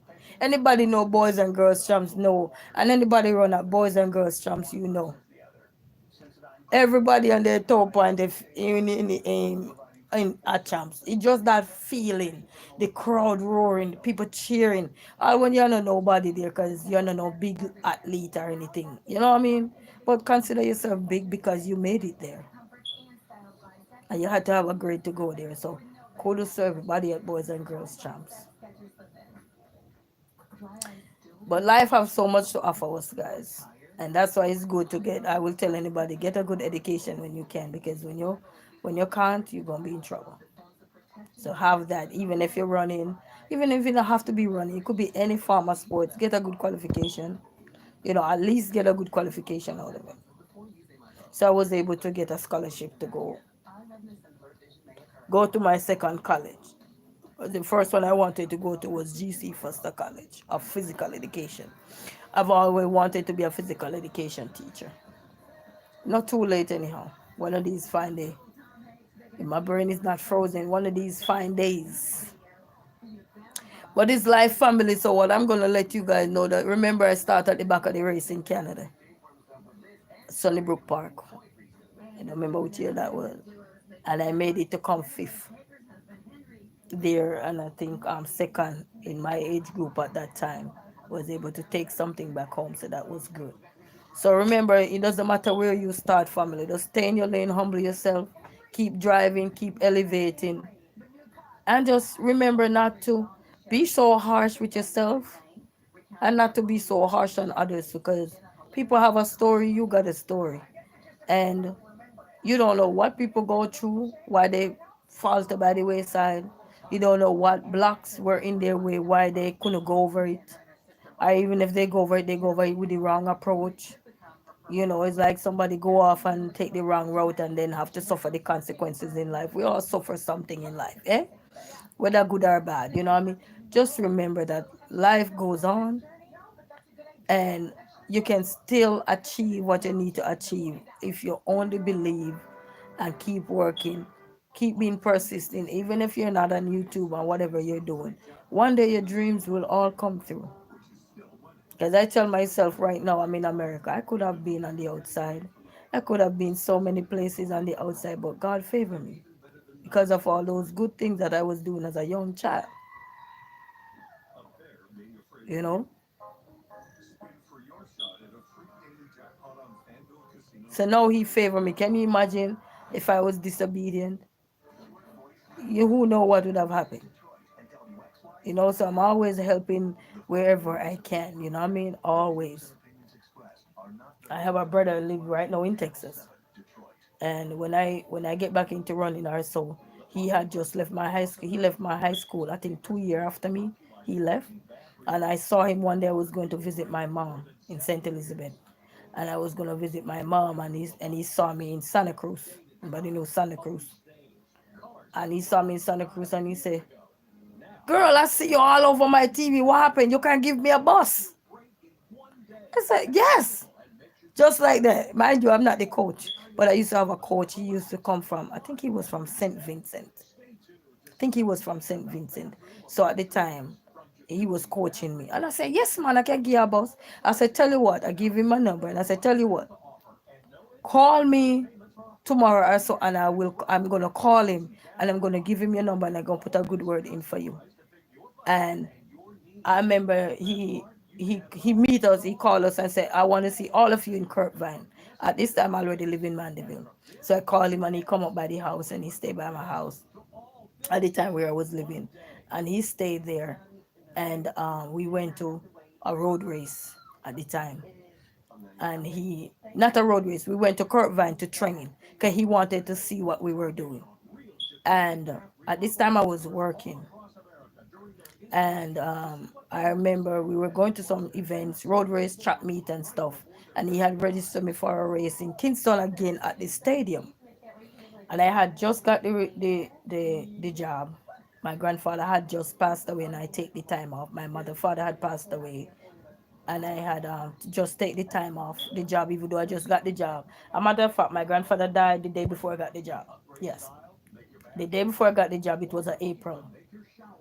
Damn, it's coming up. Sorry. My grandfather died in April of that year. I didn't say the year, but grandfather died in one of the year. The day before I get the job.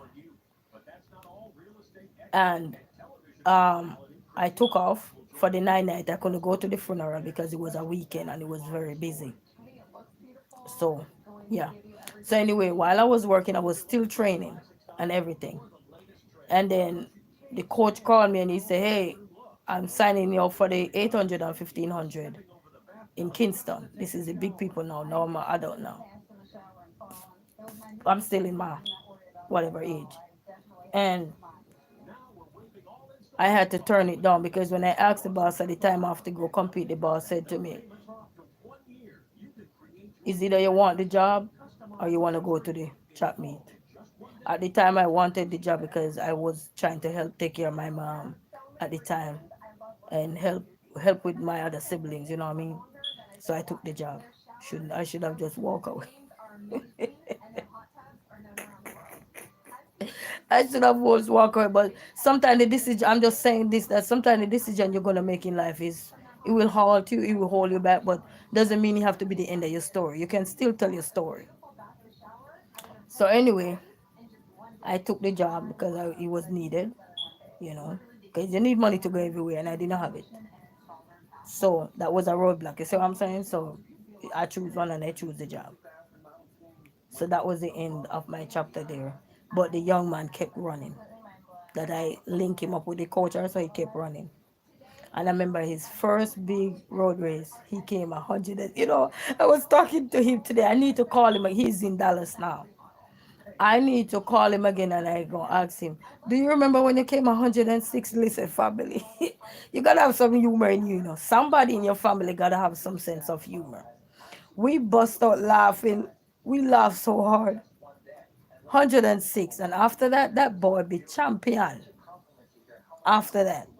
No more 106. We used to mess with him. And then the other friend that used to live close across from me, he passed away recently by a car accident. About about 2 3 years now. About 2 years now. He passed away, yeah? Yeah, in 2023. 2023? I think 2023 he passed. He met in an accident. And how did I know? My same, I used to call him my son, called me and told me. He said, "Guess who passed away? You driving?" He said, what you doing now, sis? He called me sis. He said, sis, what you doing? I said, I'm driving right now. At the time I was doing DoorDash. He said, I need you to pull over. I said, okay. Because, this guy was dear to my heart too. He said, we help people, people. That's one thing, you use yourself to do good to others. Because you never know. You know, don't be no the other way. But anyway, so I pulled over. This time, I didn't even know where I was, but recently I passed that area. And every time I pass that area, I remember he called me and told me that story, and I pulled over. And he told me, he said, you okay, sis? I said, yes. I said, what is it you're going to tell? I don't like people tell me sad story, you know, especially when it's close to somebody that you know. It's kind and they're saying, you okay? Like you're just trying to tell him, get to the point, please. You're getting me nervous now. And he said, okay. I said, yes, I'm okay. He said, I won't call the guy name. He said, your guy just passed away, your neighbor. Guys, could I contain myself? I go in the I go in the I go in the DoorDash app. I was delivering no food now. I just have on the app to see if I get one. I cancel. I just hang up DoorDash for the day.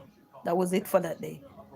How I drive home, I don't even know. I just remember I kept praying and said, God, please take me home safe. That guy had passed away by a car accident. I said, please take me home safe. So please don't drink and drive. Because he was drinking and everything. The girl is still alive that was in the car, but he passed. And then I had a cousin who passed before him, within that same place he was at, down there in Negril. Everybody know Negril. So please don't drink and drive, family. Please have somebody designated to drive, you know. And I remember I just kept crying, and I could barely contain myself. And I'm like, oh my God. And then I just start picturing his mom, because he was the only boy for his mom. It was three of them, but two girls, one boy. That was it. I remember going to a track meet or anywhere, and I could call that young man. He was very young. And I could call that young man when he was going through high school or so. 'Cause he was living near to us. We used to have a PlayStation. I think we had the PlayStation 2 then. And he used to come and play the game with us or so. He used to love the game. Some little kids, they like to play and stuff. And then when the house was building, he come and he help and they get paid. Or so I make sure they get paid. I don't like people work people and don't pay them. I always make sure they get his pay. I said they doing helping. And so everybody come and chime in and help pay them. Give them some so they can have something in their pocket too. They're working. So everybody chime in and do what they have to do, and I cook and make sure everybody get workman get their food and everything. He passed. But he used to come to the house. I could call and say, hey, we're in about to fall, some clothes on the line. Could you run, go over the house and take them up from me or so? He would go. Because I need them with my track clothes or so. You know what I mean? And I need them to get off the line because we're having another meeting the next day or so forth. Every weekend we were very busy people, yes. So the challenge of life sometimes, so please family, use yourself to do good to others. If you can't do good to others, don't be making assumption or assertion. Just do what you can, do the best you can, because you never know who you're gonna help. Never know. So right now, how my I call him my somebody call me sister. How my brother, let's say brother, how my brother was able to be here. From I hook him up with that coach, and from there on he was able to get hooked up to. He was very younger than me. I was old now. I was old out the system now, the school system. Because a couple coaches approached me while I used to train in Kirkvine, and they said, how old are you? And they said, man, if you were just a year younger or so, we could have get you into school there. And then who know where I would have been. But such is life. But at least because I couldn't get in, I didn't tamper somebody else because they asked me to get them somewhere because I couldn't get in. No, I didn't do that. I jumped right there and then. And then we took him, me and him go up to, but Homewood High School, and what's the other school? What's the other school there in Manchester? That was good. There was this big road runner there used to run there. What's his name of that school? I don't remember the name of the school. Belfield, I think Belfield they call it. Yeah, and he chose Belfield because Belfield had the big dominant runner at that time. So they choose. I think he chose. Yeah, Belfield, and he went there because he was still young, even though he left from my high school, but he graduated young. Some people graduate young, so he was able now to get into school by running, by introducing back to running and everything and get you. And then he was able to, when he left high school, he was, let me tell you, he was dominant. When he was in Belfield and everything now, back to back championship, travel all over, go to, I think, a couple of the Caribbean countries too. I did not have the opportunity because I was old now, family. Remember, I was telling you. But and get him in and everything, and then he go to Belfield High School. He stays sometime at my house, or he get bored, go to boarding school and stuff. And even though he was my son, I always make sure I say, you got to take your book serious. I said, book, take up your book, take up your book. Your book, your education is key. Because even though you can run your foot, they might fail you one day. What happen? You can get injured on anything. What happens? So you have to bear that in mind too. Drill education. And he got, after he left that school, he got a scholarship to come overseas and study, because they were looking at them. Yes, once you can run or something, schools some over here, like colleges or universities or whatever, that have track events or so, they recruit people too as well, and they get him scholarship and everything. And he called me and he said, sis, you guess what, I'm going to tell you something you're not going to believe. I'm going to get the chance to go overseas. I said, thank you, Lord. Thank you, because I know his parents were struggling like my parents were struggling as well. But because I couldn't go, I didn't dapper him. I gave help to get him the resources. So, and he used his talent to propel himself to the next level. You understand? And I remember he went to the embassy to, he have to carry all the documents, because even though when you recruit for team children to come here, so in sports, so further their education and be a part of the track team here, they also have to get the letter, and he go to the embassy, he get his visa and everything. And he was about to fly out, and I remember my aunt had came down one year from England, and I think she had given me like £50, and £50 was a good amount of money then. And God will never let this girl struggle. I'm struggling, but he will never let me thirst. I took that £50. Mind you, I get the £50 because I was in college too. I took that 50. Oh no, I was in college yet. Was I? I don't remember if I was in college yet. But anyway, I took that £50 and I put it in his hand, and he said, sis, you sure you're gonna give it to me? I said, no, I'll give it to you. Because he wanted a little more extra money to make up his fare, to go to the airport, because he was leaving the next day and stuff. I said, yes, it's for you. Take it. I couldn't help you no further. That's it. I'm just happy I was able to.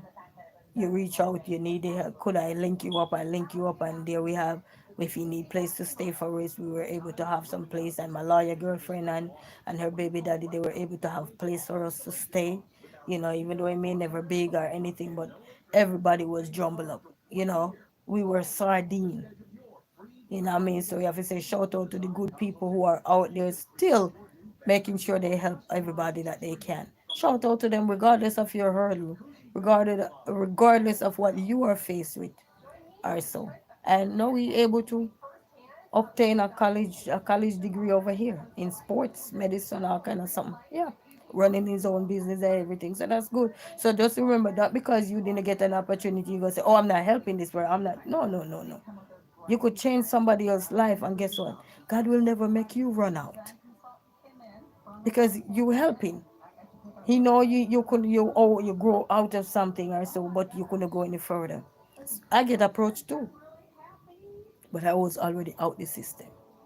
If I was so old at the time, you know, then I would be in that pie. You know what I mean? But I couldn't. Even my girlfriend, they had tried to set up something for me, but it was too old at the time.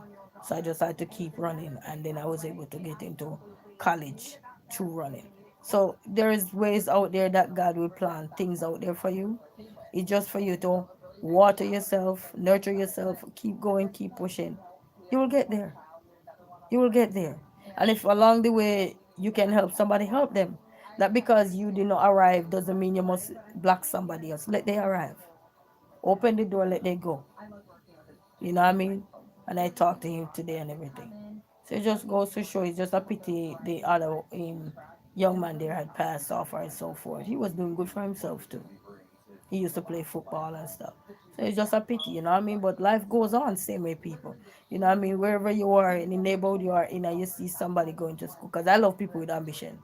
I love to see people with ambition. I tell young people, if I have a house, and I used to be in Jamaica, I say, if I have a house and you have ambition, I see where you're going to school and you may be in a country area where it's hard for you to get transportation, and I see you're uplifting yourself, I will open my doors to you. That's the kind of person I was. And even till day.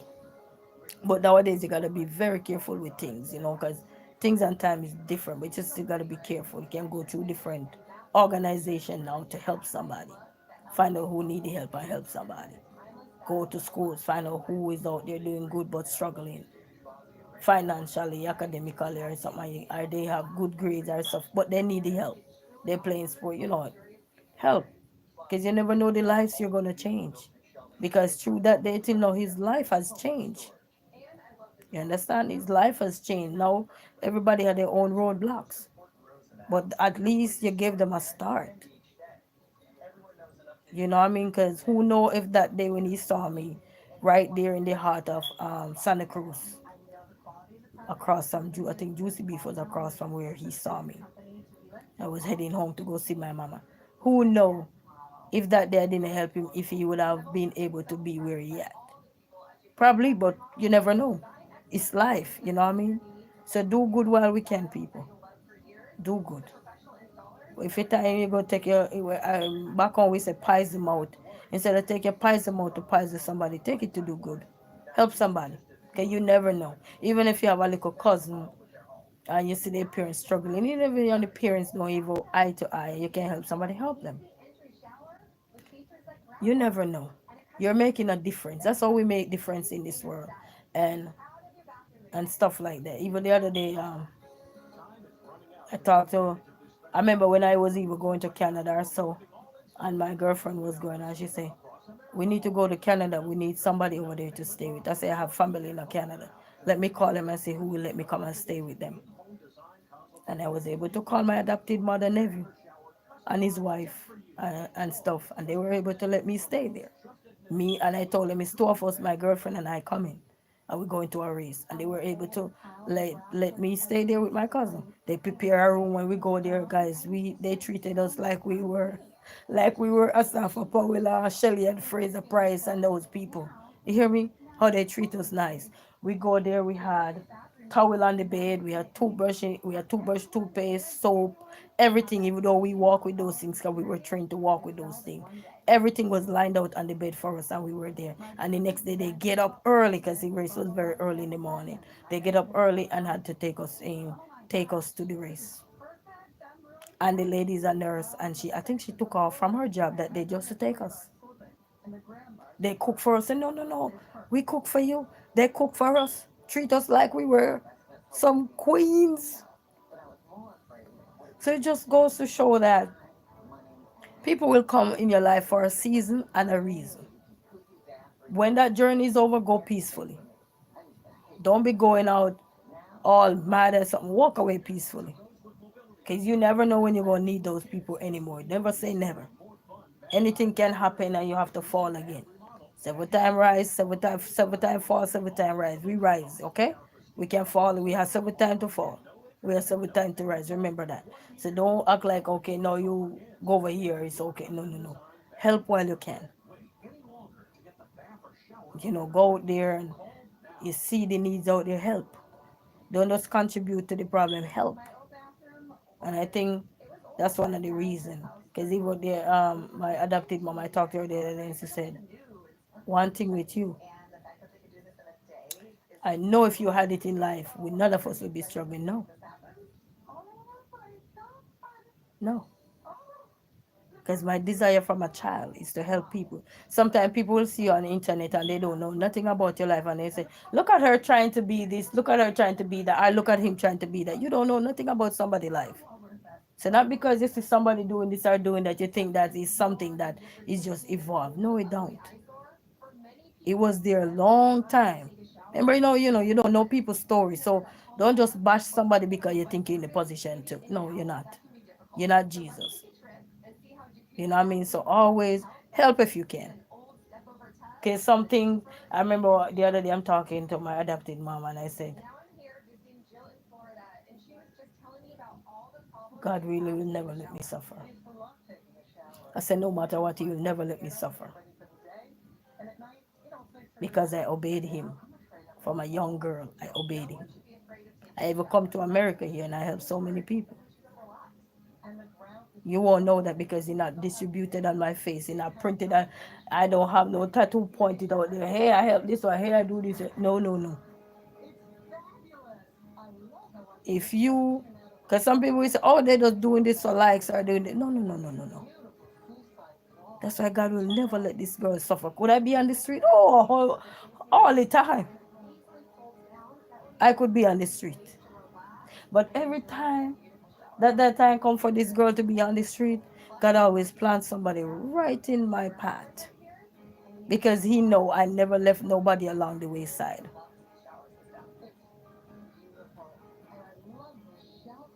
Never left nobody along the wayside. And that's the thing you have to do when we say don't leave nobody. You ain't gonna be able to reach everybody. But when you can reach people, reach them. You know. I know it's late and this girl talks so much, you know. But sometimes when God give you the time to talk about some of your life journey, you have to chop it up, twist it up, run it up, make it up. Well, I don't need to make my life journey up because it's all out there. It's just a matter of time. Some things is out there, not everything is out there. You know, but it's just a matter of time. Where I go to college, it's out there. When I was running, it's out there all over. Internet is worldwide now. You can find anything you need to find. You just need the correct information to find what you're looking for.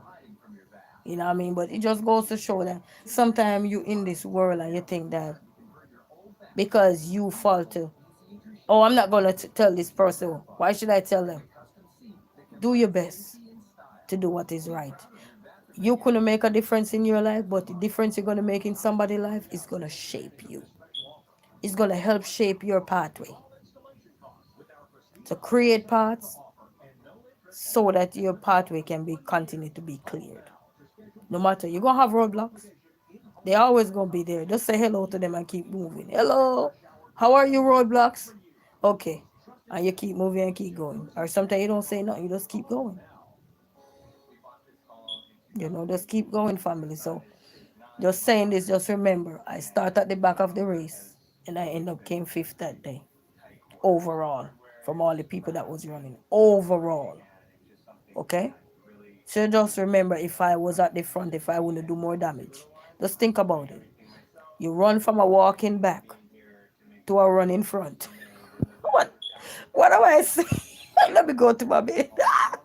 But anyway, family, let me get everybody. So do your best in life, family. Help others while you can. If you can't help them, close your lip. If you cannot help them, don't say nothing. Let people who can help them help them. You know. So just remember that in life. And thanks to everybody who was on the live. You know, sometimes you get carried away chatting, you know. Chatting to yourself is like keeping your memory record. Yeah, because you're losing your memory. So you can go back to it in the next couple of years and say, hey kiddos, this was mama now, you know. This was grandma. Talk to my grandkids. This was grandma. We've been to the rubber family, but here we are stronger than before. You know, so help when you can, family. Don't be out there judging nobody. And they say he without sin cast the first stone. Don't be out there keep casting stone and people. Let people live, let people be themselves. Be you. Try to transform life, not try to harm life, you know. Make a difference. That's why they say the race is not for the swift, it's those who can endure. Anybody remember that will know? No. The race is not for the swift, but those who can endure, you know what I mean? And these things that I'm sharing with you is not to brag about these things, but it's also to help somebody that is out there that is going through things and don't know their better. If you see somebody out there you can help them, help them. All right. So family, I think I chat enough. Chatterbox is gonna sign off. So remember, I like to say you could take a page from somebody's book, but make sure you're telling your own story. And this, remember, You may start at the back, doesn't mean you can't get to the front. Remember how I get to the front? Sometimes you may require you to work a little hard and you will pass people along the way. I did pass a whole lot of people along the way, thousands of people along the way to come fifth overall in that race in Canada. You understand me? Run with one foot of shoes on because the other foot fell off. So just learn to appreciate your journey, appreciate where you are in life, because you never know how things is going to be panned out for you in the future or anything. You never know what is out there for you. You never know what's in store. And help when you can. All right? And you can't help everybody. We all know that. But when you can do something, do it. Give back. You have charity event, give back, volunteer, whatever you can do, do. You know what I mean? When you see people falter by the wayside, don't be casting them away. You're not Jesus, don't do that. Keep uplifting, keep praying. People can't get back up. 7 times fall, 7 times rise. You can't get back up. But if the majority don't believe in you, then that's what they want, so you could fail. No, no, no. You keep shining, family. Tell yourself you're going to keep shining, because a lot of people praying for people downfall. No, no, no, no. That's not how you pray for people. You pray to elevate this world. You don't pray to don't tear this world down. You pray for elevation. And we got everything start with us individually, and then collectively we can come and help. All right. Until then, family, walk good. Have a good night. Hope you enjoy half of my little story, my little journey, and everything. But until then, God bless you all. Thank you all for your support. Dapper PH, thank you so much. WNC, right? I think my youth, thank you so much. And I'll see the rest of everybody in tomorrow's later on. All right. So thank you guys so much and stuff like that. So have a blessed night. God bless you all. Bye bye. Let me take this.